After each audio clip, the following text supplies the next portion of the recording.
자, 여러분 안녕하세요. 지금부터 인테리어 수업 동영상 강의를 시작하도록 하겠습니다. 오늘 아마 첫 시간인데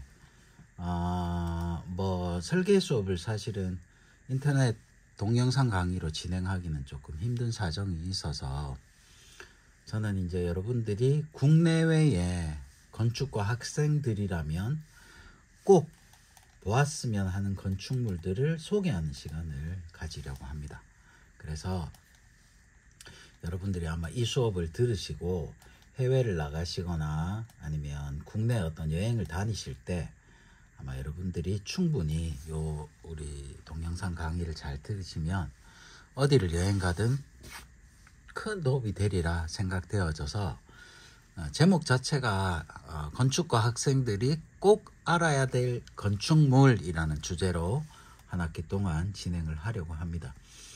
우선은 이제 국내에 있는 건축물 3개 정도를 제가 개인적으로 너무 좋아하는 우리나라 건축물 3개 정도를 꼽았고요.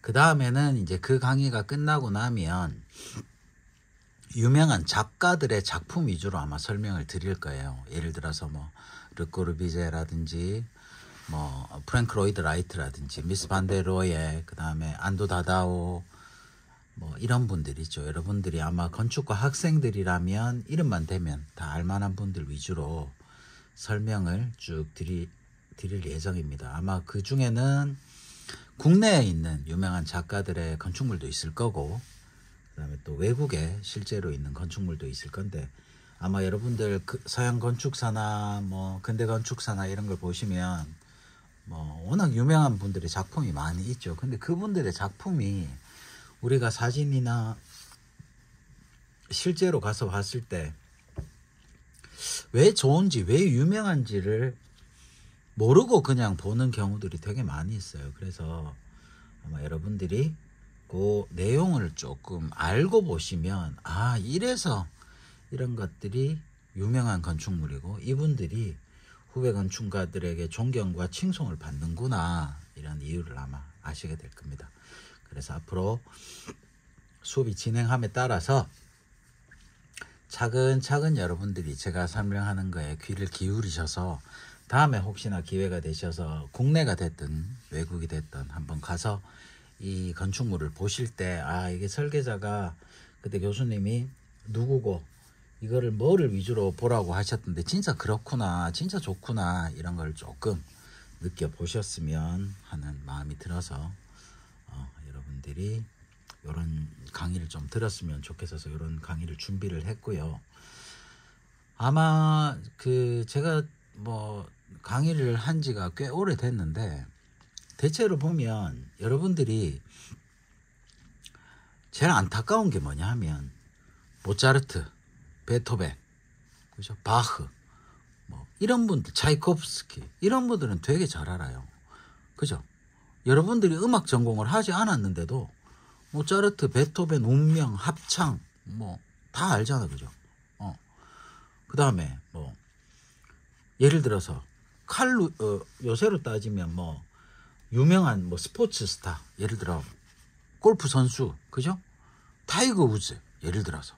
우리나라 박세리, 그 다음에 스케이트 타는 김연아, 이런 분들 여러분들 다 알잖아요. 여러분들이 그렇다고 체육과를 다니는 것도 아니고, 그죠? 골프 전공을 한 것도 아니고, 미술 전공을 한 것, 미술 전공 안 하셨는데도 여러분은 고흐 다 하시잖아. 그죠? 로댕, 피카소, 이런 분들은 모르는 사람이 없잖아. 그죠? 근데 정작 여러분들이 건축을 전공하고 건축이 좋아서 이과에 왔음에도 불구하고 르꼬르비제가 누구고, 미스 밴데로에가 남자야? 여자야? 프랭크 로이드 라이트는 누구지? 알바 알토는 누구지? 그죠? 루이스 칸은 도대체 누구야? 징기스칸이야? 징기스탄 아들이야?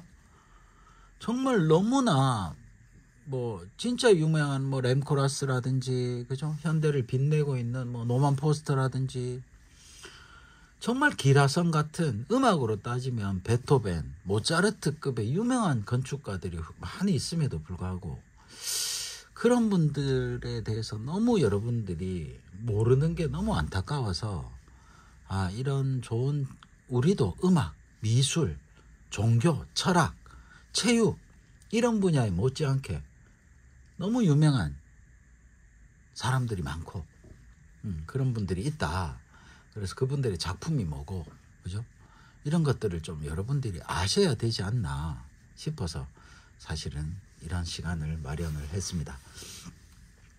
일단 뭐 어쨌든 제가 이 강의를 준비하게 된 이유에 대해서 설명을 드렸으니까 여러분들도 그런 취지를 가지고 그냥 그림책 보듯이, 사실은 뭐 앞으로 뒤에 이제 소개되겠지만 글자는 많이 없어요. 거기가 사진과 자료, 거기에 숨겨져 있는 이야기를 중심으로 제가 설명을 드릴 테니까 그냥 옛날 재밌는 이야기 혹은 사진집 뭐 그렇게 여러분들이 재미있게 즐기시면 될 듯 하니까 편하게 좀 봐주시기 바랍니다.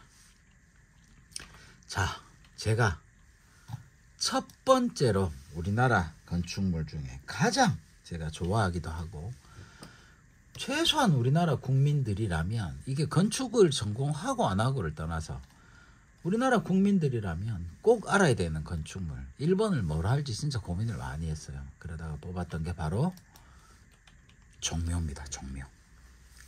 여러분들 아마 다 들어보셨을 거예요. 그죠? 종묘. 근데 저도 서울에 갈 기회가 되고 시간이 조금만 나면 경복궁, 창경궁, 창덕궁, 그 다음에 뭐 경회루, 그죠? 근정전, 거기도 다 가보지만 정말 시간이 촉박해서 한 군데만 보라 하면 저는 종묘를 갑니다. 종묘를 가고, 그 다음에 여러분들도 꼭 종묘를 가보시기를 바란, 우리나라에 이렇게 정말 훌륭하고 좋은 건축이 있다는 걸 여러분들이 꼭 아시고, 혹시나 기회가 돼서 서울에 종로에 가실 일이 있으면 꼭 들어가서 딴 건 안 보시더라도, 뭐 우리나라 5대 궁궐이나 뭐 이런 건 안 보시더라도 종묘는 꼭 보셨으면 좋겠습니다. 자, 종묘가 왜 유명하냐? 뭐 여러분들이 오히려 뭐 남대문 이런 거는 잘 아실 텐데, 그죠? 뭐 종묘는 잘 뭐 종묘는 말은 들어봤죠. 드라마에서 신하들이 종묘와 사직을 지켜야 됩니다. 임금이시여, 폐하, 그러시면 아니 되옵니다. 절대 그러시면 아니 되옵니다. 종묘와 사직을 생각하옵시오. 그러니까 영화에 여러분들 뭐 사극 같은 거 보면서 종묘와 사직이란 말은 되게 많이 들어보셨을 거예요. 그 종묘가 여기 나오는 종묘 맞습니다. 왜 일본으로 정했느냐? 다 이유가 있어요. 그죠? 우리나라에서 제1호 유네스코 세계문화유산으로 선정된 게 바로 1번이 종묘입니다. 2번이 제가 알기로 해인사. 여러분들 목판, 왜 우리나라 고려에 그 몽고 전쟁, 몽고가 우리나라 쳐려 들어왔을 때 그걸 불교의 불심으로 이겨서 해서 해인사 8만 대장경 들어보셨잖아요. 그죠? 8만 자가 새겨진 대장경을 새겨서 머리에 이고 이 부처님의 마음으로 이 전쟁을 이겨내자고 새긴 게 바로 해인사의 8만 대장경입니다. 그게 바로 우리나라 세계문화유산 2호고, 3호가 제가 알기로 경주의 석굴암입니다. 그러니까 뭐든지 1호는 의미가 있잖아, 그죠? 국보 제1호, 보물 제1호, 뭐 이런 것들이 다 의미가 있듯이 일자가 가지는 의미는 분명히 있습니다. 그죠? 다른 것보다 최고 우선시되고 제일 뛰어나다는 의미잖아, 그죠? 그래서 종묘가 사실은 우리나라에서 제1호 유네스코 세계문화유산이기도 하고, 그 다음에 종묘제례라고 아마 들어보셨을 거예요. 1년에 5월 첫째 달에 첫째 주 일요일에 그 왕가에 관련된 모든 사람들이 모여서 조선의 역대 왕들에게 제사를 지내는 바로 종묘제례가 유네스코 세계무형문화재. 종묘제례란 건 제사를 지내는 음악, 제사를 지내는 행위, 제사를 지내는 모든 어떤 무형의 건축물처럼 그 공간이나 뭐 어떤 뭐 부피를 가진 게 아니잖아, 그죠? 그 정신과 음악과 이건 어떻게 뭐 가서 우리가 그 시간에 그 시기에만 가지 않으면 못 보는 거잖아, 그죠? 그래서 이게 유형이 아니고 무형문화재인데 세계 무형문화재로 등록이 되어 있습니다. 이렇게 아마 여러분들 그리스 가면 많이 들어보셨죠? 파르테논 신전, 그죠? 그러니까 유럽으로 따지면 바로 신전이 종묘예요. 신을 모시는 공간. 그죠? 근데 파르테논 신전이나 아테네 신전 이런 것들 다 지금 존재하고 있지만 건물만 존재하지 분명히 그때도 파르테논 신전이나 아테네 신전 이런 데서 분명히 후손들이 그리스 사람들이 제사를 지냈을 텐데 그 제사를 지내는 뭐 의상, 그죠? 제사를 지냈던 음식, 제사를 지낼 때 썼던 그릇, 도기, 그 다음에 제사를 지낼 때 썼던 축문, 제사를 지낼 때 썼던 음악, 춤 이런 것들은 지금 하나도 전 세계에 남아있는 게 없어요. 유일하게 종묘, 그죠? 조상신들을, 신들을 모신 무덤과 그 무덤에 제사를 지냈던 음악, 춤 이런 것들이 그대로 남아있는 게 바로 종묘가 유일하다고 보시면 돼요. 그래서 종묘를 선택한 이유이기도 하고요. 아이고, 죄송합니다. 손발이가 너무 작아요. 잠시만요. 그래서 이 종묘를 제일 처음에 선택한 이유도 바로 세계문화유산이기도 하고 우리나라에서 가장 여러분들이 먼저 알아야 될 건축물이기 때문에 이걸 정했습니다. 자, 그럼 내용으로 한번 들어가 보겠습니다. 종묘를 들어가 보시면, 자, 대체적으로 모든 국가는 이데올로기를 가집니다. 동양은 불교라는 이데올로기, 국가의 이념이죠, 그죠? 그 이념을 바탕으로 국가가 존재를 하는 거예요. 국민들을 한 마음으로 뭉치게 하고. 그래서 동양은 주로 불교, 그 다음에 유럽이나 서양은 기독교. 근데 조선은 유교를 선택했어요. 그 이전에 고려나 이쪽으로는 불교가 되게 강했는데 조선은 고려와 다른 건국 이념을 가져야 되고 차별화를 둬야 되기 때문에 태조 이성계가 위화도 해군을 통해서 조선을 건국하면서 바로 유교를 중국으로부터 받아들이게 돼요. 바로 뭐 제일 중요한 충과 효사상. 속된 말로 간단하게 말하면 불교는 석가모니의 말씀을 모은 게 불교입니다. 그죠?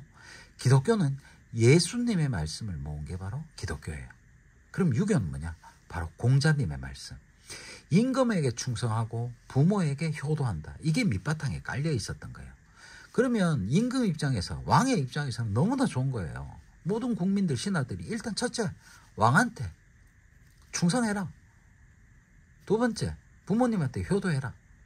그러니까 석가모님이나 예수님은 사실 왕에게 충성해라. 뭐 부모님한테 잘해라.